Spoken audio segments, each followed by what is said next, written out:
Ano nga ba ang mga sinasabing kasinungalingan ng babae sa lalaki? Nalalaman nyo ba kung ano ba yung totoong ibig sabihin niya? Pag-usapan natin dito sa episode na to.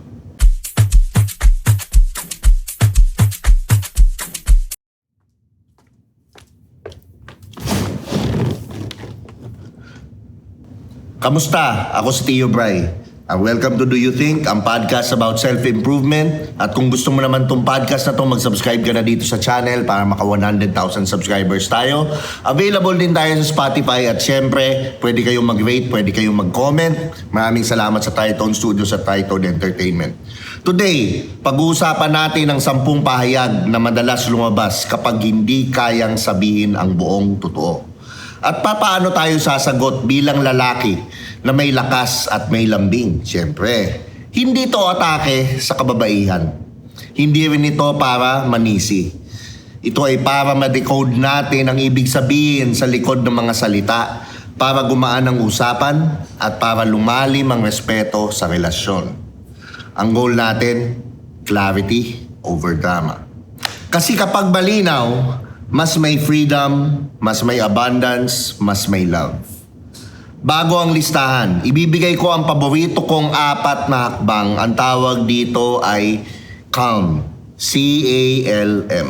Unang-una, ano yung C? Diba? Hindi yun yung iniisip nyo, ibang podcast to. Clarify. Example ng statement na magagamit natin is, example, para klaro lang, ang naririnig ko ay ito. Tama ba? Kumbaga kinaklarify mo yung statement sa kanya, nililinaw mo na narinig mo siya ng tama. Pangalawa, i-acknowledge mo yung feelings niya. Yun yung A ng calm. Gets ko kung bakit mo nararamdaman yan. And then sabihin mo sa kanya kung ano yung na-gets mo. Yung L, label the need. Mukhang kailangan mo ng oras, assurance, o plano. So yun yung mga statements na pwede mong sabihin. M, move forward. Ito ang gagawin ko. Ano ang next best step natin? Yun yung mga examples na pwede mong sabihin. So again, i-summarize ko lang. Calm, clarify, acknowledge, label, at syempre move forward. Ano nga ba yung mga unang sinasabi ng babae na sinungaling? Na sabihin natin hindi totoo or minsan nami-misinterpret nating mga lalaki. Kasi karaniwan ang lalaki, hardwired siya tayo maging insensitive. O aminin nyo, di ba? Huwag kang magbalinis. Lahat tayo, meron tayong innate ability na gano'n na hindi naman natin sinasadya. Sadyang gano'n lang talaga tayo. Kasi ang science, mahirap kalabanin yan. Ito yung unang statement na sinasabi ng babae. Okay lang ako. Madalas, hindi yun okay. Pwedeng may bigat, takot o pagod. Sagot ka ng kalmado, itong gagawin mo. Ramdam kong may mabigat. Gusto kong makinig. Pwede ba tayong mag-usap ngayon? O mamaya na lang na 9 p.m. Mag-state ka ng time. Napaka-importante nun. Para it says na ready kang harapin itong mga bagay na to at gusto mong pag-usapan. Kapag pumayag, makinig ka. Yan ang kulang sa ating mga lalaki. Hindi tayo minsan marunong makinig. Sometimes we tend to listen to reply. Hindi tayo yung talagang nakikinig to understand. Kapag hindi kaya ngayon, magtakda ka ng oras. Maglagay ka, katulad nga, 9 p.m. Tapos yung message mo, safe kang magpakatotoo sa akin. Sabihin mo sa kanya, kasi ang babae gusto lang naman yan safety. Laging safety ang gusto niyan. Kaya nga nila tayo kailangan Dahil yung provide and then protect. Okay? So pangalawang statement na sinasabi niya na hindi totoo is ikaw bahala or do what you want. Diba? Madami na nakarinig sa inyo yan, especially may mga asawa dyang nanonood. Madalas, hindi ito permiso. Madalas ito ay pakiramdam na hindi sila napapakinggan. Diba? Sasagot ako ng malinaw. Etong gagawin ko dyan. Ano ang mahalaga sa'yo dito? Pwede bang ganito? Ito para sa'yo, ito para sa akin, ganitong oras, ganitong budget. So maganda yan, kinaklarify mo, nililinaw mo sa kanya yung gusto mong mangyari. At kapag may choice siya, at may choice din ikaw, gumagaan yung hatak. Diba? Nagiging fair siya. Hindi yung katulad ng take ka lang ng take. So maganda kung may take ka, meron ka rin dapat i-give sa kanya. Diba? Ang tawag dyan, compromise na may dignidad. Ikatlong sinasabi niyang statement, busy ako. Nako. Ewan ko. Ako hindi ako naniniwala sa statement ng na busy ako. Lahat naman kasi ng tao busy. Pero we make time for things that matter. Minsan totoo, minsan test kung gaano ka ka-persistent. Kasi ang babae mahilig mag-test yan eh. Minsan, mababa yung priority. Diba? So ano nga bang sagot ko dito sa sinasabi niyang to? Anong oras ka tunay na available? So you schedule a time. As ang lalaki, importanteng ikaw ang nagli-lead kung kailan. Diba? That shows leadership. Kung wala this week, magseset ako ng ibang plano.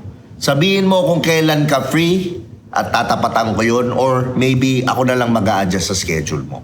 Pero hindi pwedeng hindi nyo pag-uusapan and kailangan maklose mo yung set ng time na yun. Ang pinapakita mo dito ay marunong kang rumespeto at marunong ka ding magbigay ng limit. Kasi importante niyan, dapat may boundaries ka rin naman. Hindi ka rin naman pwedeng tapak-tapakan lang, di ba? Huwag kang masyadong nice guy. Lagi ko nga sinasabi sa mga previous videos ko. So fourth statement na sinasabi niya, tingnan natin. O kaya in English, let's see, di ba? Ito, ang ibig sabihin niyan is hesitation. Nag-aalinlangan siya. Ako, ang usual na ginagawa ko, sabihin ko sa kanya, on a scale of 1 to 10, gaano ka ka-game? Kung 10 being the highest. Kung 6 pa lang, ano ang kulang para maging 8 or para maging 10? Diba? Pag may numero kasi, nagiging concrete yung usapan, ang malabong pakiramdam, nalilinaw siya. Diba? So, ikalimang statement na sinasabi ng karaniwan ng mga babae is, go with the flow lang ako. O, di ba? Yun sinasabi niya. Ang ibig sabihin nito ay gusto niya ng saya pero iwas gulo sa label. Yan yung mga babaeng, di ba? Sagot na, ang lalaking version naman yan. Pag tinanong ka ng babae, ano ba tayo? Sagot mo, masaya. O, kung mo sabihin, hindi mo ginawa yan. Lahat tayo ginagawa rin yan. But at some point, di ba? Ano nga ba ang sagot ko dito? Enjoy natin ang flow. Pero sa ika-30 araw mula ngayon or in 30 days mula ngayon, usap tayo kung saan papunta tong ginagawa natin. Hindi pwedeng masaya lang. Not unless agree kayo na ganun lang kayo. Masaya lang, di ba? Kasi yan, masaya yan ngayon. Pero may kalendaryo para sa katotohanan. Ika-6 na statement na sinasabi is no expectations. O nako. Hindi lang, ngayon sa panahon ngayon, hindi lang lalaki nagsasabi niyan. Pati babae, sinasabi namin niya, no expectations. Kadalasan naman kasi dyan, may expectations. Pero, ayaw lang magmukhang needy. Lahat ng tao, kahit mapababae, mapalalaki, ayaw magmukhang needy, ayaw magmukhang desperado kasi it lowers their value. O, tama, hindi. O, di ba? Sagot ko dyan, para healthy, ilista natin 2 o 3 expectations. Oras, respeto, honesty. Ano ang sayo? Ito naman ang sakin. So, di ba, laging pair. Laging meron siya, meron ka rin dapat. Kasi 2 kayong dapat mag-uusap niyan. Kapag nakasulat, nababawasan ng tampuhan. Ika-7 na sinasabi niya usually is, wala akong kailangan. Or, I'm fine, don't bother. Minsan, gusto lang nila ng kusa, yung hindi inuutos, di ba? Ganun mga babae. Ganun talaga sila eh. Minsan gusto nilang makita na gusto mong gawin to para sa kanila, na hindi na nila inuutos, na-appreciate nila yon. Pero paano ko ba sagutin yung ganitong statement? Mag-initiate ako ng dinner ngayon, for example, next time, sabihin mo agad, gusto kong tama ang tama. Initiative ngayon to, and then clarity sa susunod na panahon, susunod na time. Ika-8 na sinasabi nilang kasinungalingan. Ito, madaming nabibiktima dito. Friends muna tayo. Aray, di ba? Pwedeng ibig sabihin yon hindi romantic or gusto lang mabagal. Ang ibig sabihin sa akin nun is, sinasabi ko yun usually, sagot ko dyan is, salamat sa honesty. Kaya kong maging kaibigan kung kaya. Kung mahirap para sa akin, maglalagay din ako ng space, nire-respeto kita. Pero ako usually rin, isa rin ginagawa ko, kung friends lang tayo, isa lang ibig sabihin yan, mag-move on ka na. ayaw niya sa'yo. Kasi ang babae, kung gusto ka niyan, ready yan biglaan. Diba? So madami nagsasabi, hindi ako ready, hindi pa ako, studies muna. Katarantaduhan yan. Yun na yung masasabi ko. Kasi, ibig sabihin yan, hindi kanya ganon kagusto. And dapat as lalaki, ready kang tanggapin yun and move on. So, ang honesty kasi, kapalit ng honesty, walang laro. Diba? So, honesty, kapalit honesty. So, ano nga ba yung kasunod na sinasabi nilang statement? Hindi ako ready sa relationship. O, yan na. Di ba yung sinabi ko previously? Pwedeng totoo naman. Kasi iba-iba, case-to-case basis yan. Di ba? Iba-iba, pwedeng totoo. Pero karaniwan, pwedeng hindi lang siya talaga may gusto sa'yo. Pareho rin namang valid yun. Ako, usually sinasabi ko dyan, gets ko. Aatras ako ng maayos. Kung magbabago ka ng isip, ikaw ang mag-reach out. Alagaan mo sarili mo. Aray ko. Oh. Di ba? Or, sige, okay lang, walang problema. Pero let me know na lang when you want to hang out. Anong ini-imply nito? At least, kahit papano, open yung pinto. Pero hindi ka rin naman desperado because you have other things to do. So, yun yung magandang way na pagsagot niyan. Kasi nagkakaroon ka dito ng dignity at hangganan or boundaries. Walang pangungulit na nangyayari. Tigil nyo na yung kakapilit nyo sa mga taong ayaw sa inyo. Di ba? Bigyan nyo ng atensyon yung mga taong gusto ka, mahal ka, binibigyan ka ng time. Di ba? Tigil nyo yung paghabol nyo. Kaya dyan sa mga ganyan, na-appreciate ko si Bugoy. Dahil si Bugoy, ang nagugustuhan lang niya at binibigyan niya ng time is yung mga babaeng may ambag at gusto rin siya. So, yun yung maganda yan. And lastly, na sinasabing statements ng mga babae is, aray, ito na yan. It's not you, it's me. Diba? Madalas, nahihiya lang siya sa'yo kasi ayaw kanyang saktan. Kasi ang babae, ayaw niyan manakit eh.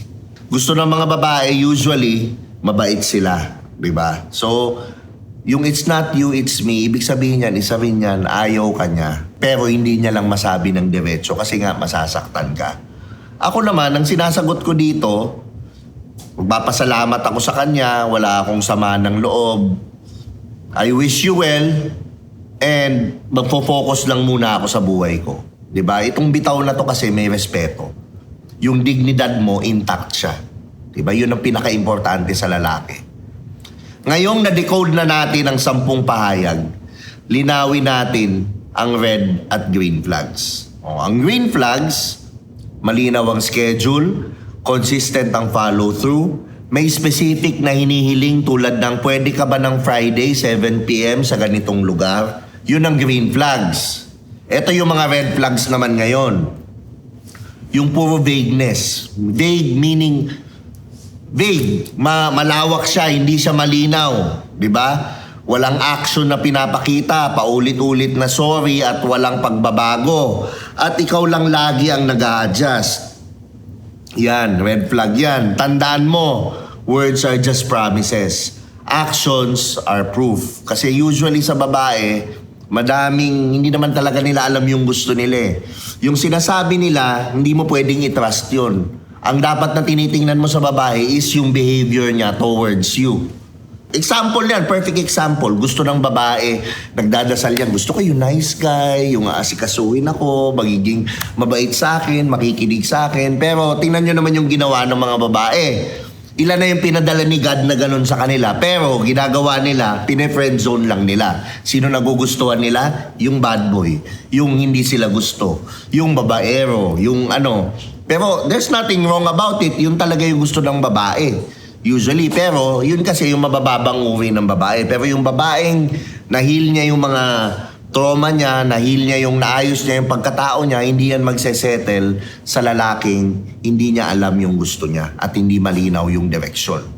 Ang pakiusap ko sa sarili, obserbahan mo yung kilos, hindi lang yung caption. Kasi ngayon, puro lang kayo caption eh.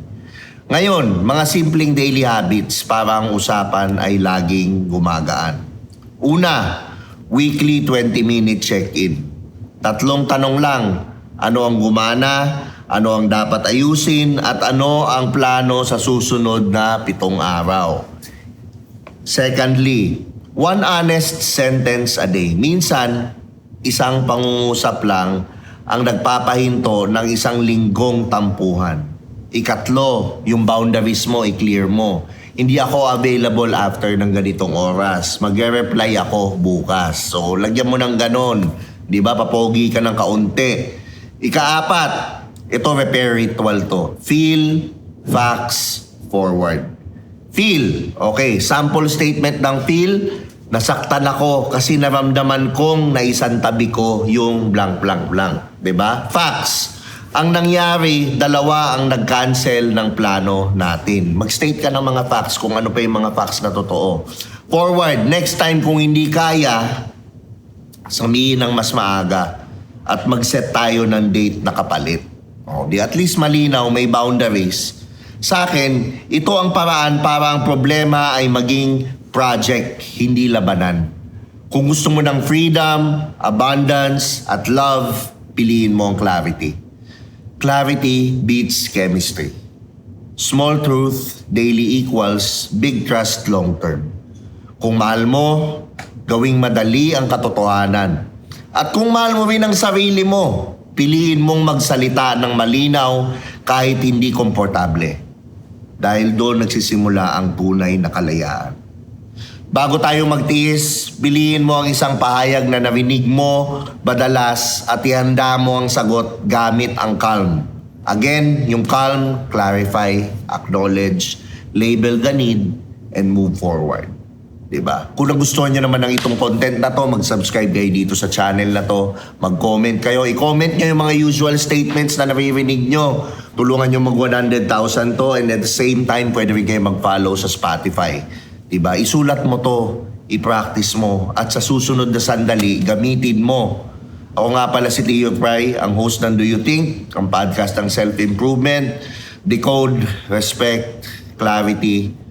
Kung nakatulong to sa'yo, i-share mo sa taong mahal mo. Kita tayo sa next episode.